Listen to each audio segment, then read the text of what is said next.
কালারটা দেখেছো? জিভে জল আসছে তো।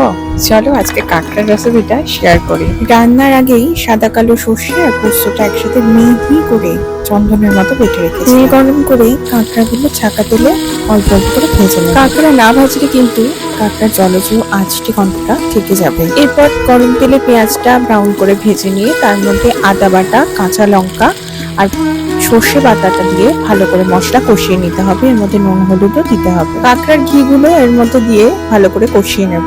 এরপর ফ্যাটানো টক দই আর কাশ্মীরি লাল মির্চ দিয়ে আরো কিছুক্ষণ কষিয়ে যখন তেলটা ছেড়ে আসবে, কাঁকড়াগুলো এর মধ্যে দিয়ে ভালো করে কষতে হবে। মশলাটা কষে আসলে এর মধ্যে দুধ দিয়ে দেবো। তারপর নামানোর আগে গরম মশলা আর একটু ঘি দিয়ে ভালো করে ফুটিয়ে নামিয়ে নেব। ব্যাস, রান্না একদম কিন্তু রেডি। আর এভাবেই তোমরা বানিয়ে নিতে পারবে কাঁকড়ার বেগম বাহারি। বাড়িতে গেস্ট আসলে রান্নাটা করে খাইয়ে দিও, তোমাকে অনেক দিন মনে রাখবে। আর কেমন হয়েছে রান্নাটা কমেন্ট বক্সে অবশ্যই জানাও।